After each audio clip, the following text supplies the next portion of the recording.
Special thanks to Strombonin for providing us with today's MSM Draw. Submit a drawing prompt with the hashtag MSM Draw in this video for a chance for it to be drawn in the next one.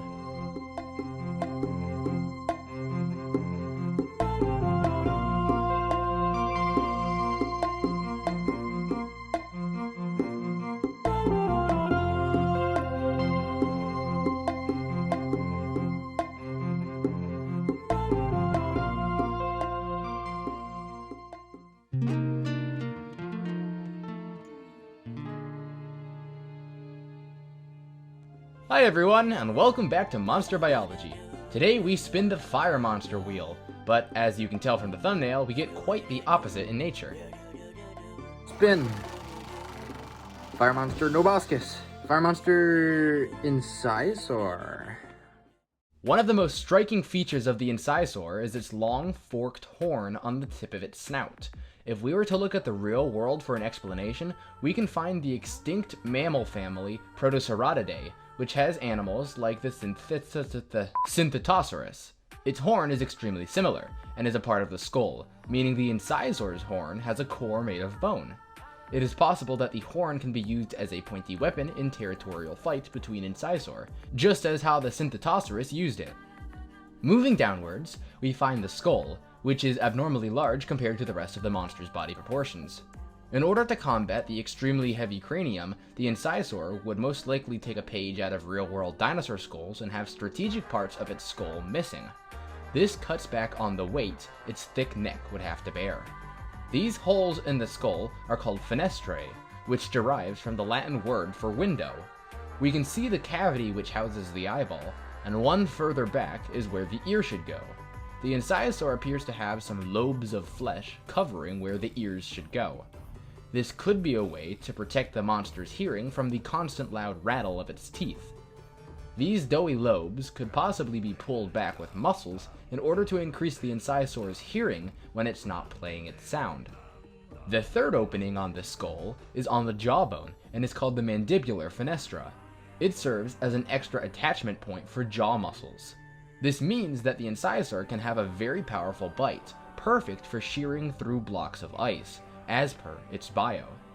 Because the Incisaur is inspired by an alligator and various extinct reptiles, we can get an estimation of its bite force. An Incisaur would have a bite force of at least 2,000 psi, which is pounds per square inch. And if we're being optimistic, I'd estimate it comes in at around 4,000 psi, which is just over the bite force of a crocodile. But if there's the slightest chance that Incisaurs are canonically the size of Tyrannosaurus rex, hence the "saur" part of its name, they would have around a 430,000 psi bite force, which is enough to crush a car into scrap metal. Incisaur take up more data in My Singing Monsters than other assets because it has a megabyte. I hope you laughed. So how exactly can the Incisaur achieve its iconic sound? Well, its instrument is what's known as a vibra-slap. When this wooden box of pegs receives a vibration, they rattle and produce this sound. The instrument actually was originally the jawbone of a donkey or a horse, and its teeth would rattle when you hit it with a stick. It paralleled the Incisaur's anatomy in many ways. However, the jawbone vibra-slap made it sound because the teeth would rattle in their sockets against the jawbone itself. This isn't possible in the monster because it has a flesh around the teeth, making jawbone on tooth vibration impossible. Instead, much in the fashion of wiggly human teeth, the teeth of the Incisaur would have minimal gum-to-tooth connections. When the Incisaur clashes its jaws together with enough strength to crush a car, the teeth wiggle in their fleshy prisons and collide with each other, producing the reverberating rattle the Incisaur is famous for. Try saying that 3 times fast. In order to maintain a long-lasting rattle, the teeth have to remain far enough apart to not actually interlock to dampen the sound. Thus, the 4 well-worn front teeth of the Incisaur would most likely act as a stopping mechanism to prevent the jaws from fully closing and ruining the sound. And although there doesn't appear to be any canon evidence confirming that this monster sheds and regrows teeth, I consider it a possibility due to its relationship with alligators, the abuse it puts its teeth through, and the fact that they are constantly very loose within their sockets. If we look at the animation for the Incisaur, we can see that its blue crystalline quills are very wiggly. Very wiggly. This implies that they are not used in self-defense, as they could just bend out of the way when something tries to jump on it from behind. Instead, I believe that they are a type of sensory organs. In the Incisaur's bio, it states that they like to bury themselves into the cool ground using their giant earth mover claws.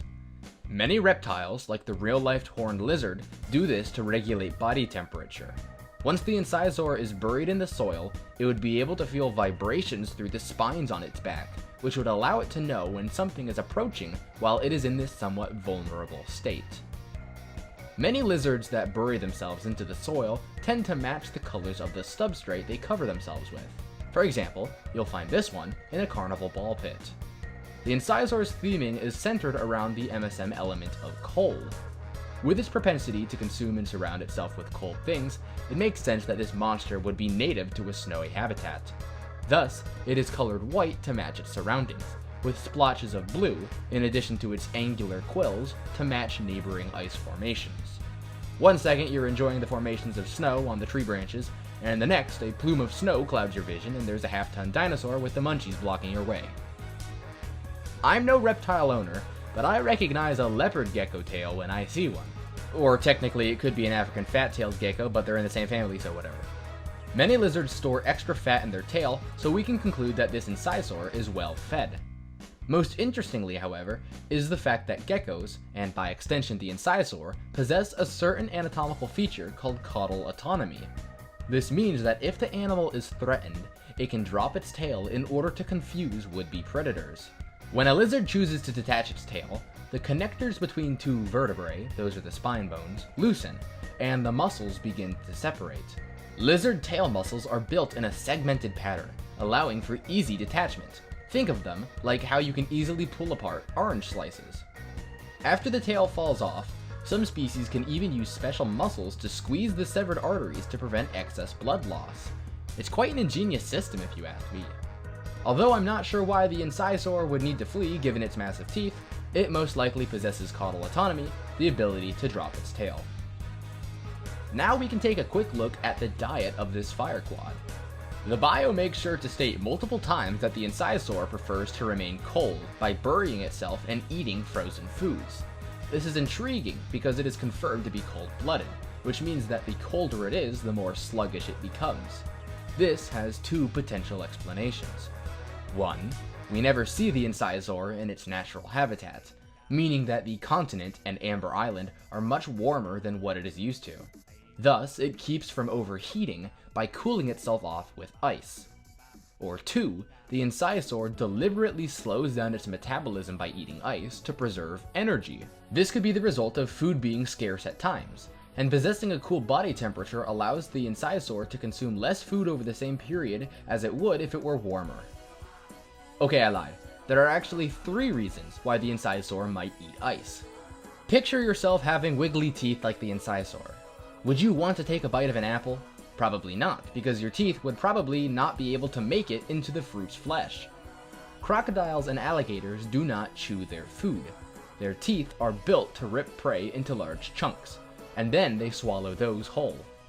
However, these reptiles also possess an organ called a gizzard, which is lined with thick muscle walls that grind up the food. Essentially, it chews up the food after the reptile already swallowed it. Gizzards are found in birds, gators, crocs, dinosaurs, some sea creatures, and worms for some reason. But most of the time, animals with gizzards also swallow things like grit or stones in order to help grind up the food inside. It could be likely that the Incisaur has a gizzard and eats with an MSM twist. Instead of stones, it swallows chunks of ice, which then help grind up the food its teeth are too wiggly and unprepared to chew through. This reason, paired with the 2 other explanations, could be the reason why this monster eats ice as a snack. The next thing to discuss is the saliva of the Incisaur. The monster handlers confirm that it acts as a natural toothpaste and cleans the Incisaur's teeth every time it bites down to make its rattle sound. Thus, the Incisaur has some of the healthiest teeth in the monster world. Well, how could this be? What chemicals could be present in the Incisaur's saliva that make it a tooth cleaner? Well, one helpful chemical found in teeth cleaning products is hydrogen peroxide. It kills germs and bacteria, and is produced as an organic compound within cells. The mitochondria, to be specific, which you now know is both the powerhouse of the cell and also the producer of hydrogen peroxide as a byproduct of aerobic respiration. There could be cells within the saliva glands of the Incisaur that produce a large amount of this chemical, which essentially renders the saliva of this monster an antiseptic. Additionally, hydrochloric acid has the ability to dissolve decay buildup and stains on teeth. Wouldn't you know it, but hydrochloric acid is the same core molecule found in stomach acid. So perhaps the Incisaur can reroute some stomach acid up to the mouth every so often, or it has some gastric cells integrated into its saliva glands. And, as a side note, before you go brushing your teeth with an acid that can dissolve an iron nail, you should know that hydrochloric acid is safe only in extremely diluted concentrations, so don't try this at home. But going back on track, the Incisaur's saliva would prove to be a cleansing mixture of antibacterial and stain-removing substances. But the big question is, would you try Incisaur drool as a toothpaste?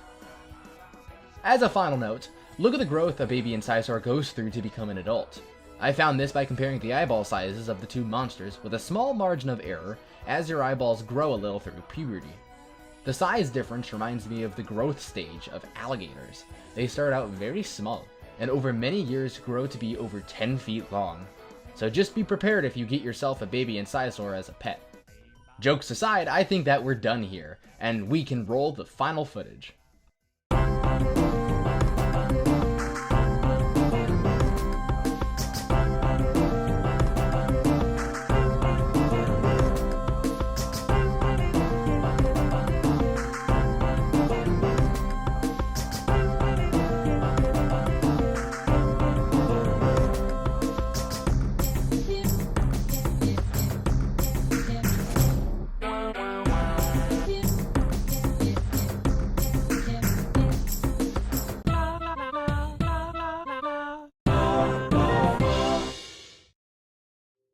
Before we move on to Far-Flung Fabrications, where I design rare and epic forms, let me shamelessly plug Ode to Synth Farms.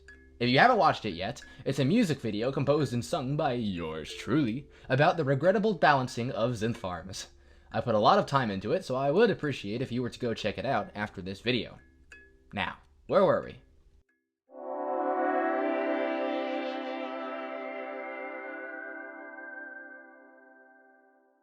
Rare Incisaur has a lot of real-world inspiration to pull from. For the first concept, I went with a chameleon and sampled features from a bunch of different species. The second idea was a combination of a dragon and the idea of reversing the ice theming to lava, almost like Rare Snazer. It has gold teeth and armor plating in true dragon fashion, and molten lava in place of drool. I suppose it does look very similar to Carolong, though. But man, oh man, the colors of Rare Chameleon Incisaur really make me hope that this is the rare that we're gonna get, because it's just so fun to look at. For the epics, we can expect a large-scale texture change. I designed the first concept as a digging machine, literally. It has many aspects that play into the idea of the Incisaur digging into the earth to keep cool. The tank treads were a recycled idea from the concept design of the Poppet. You might think that the epic form of a dinosaur monster being a robot sounds familiar, but keep in mind that Big Blue Bubble has had similar ideas in the past. My other concept ties into stone golems, overgrowth, and most notably the Sword in the Stone. The lore behind this guy is that it could have been a wise advisor and quest giver back in the more chivalrous days of the monster world. Thus concludes the examination of potential rare and epic forms of Incisaur. I'd like to thank you for tuning into this week's episode of Monster Biology. Do you have any comments or ideas about the anatomy of this monster? Let me know in the comments. You have been watching the Creeptania channel, and I will see all of you guys later.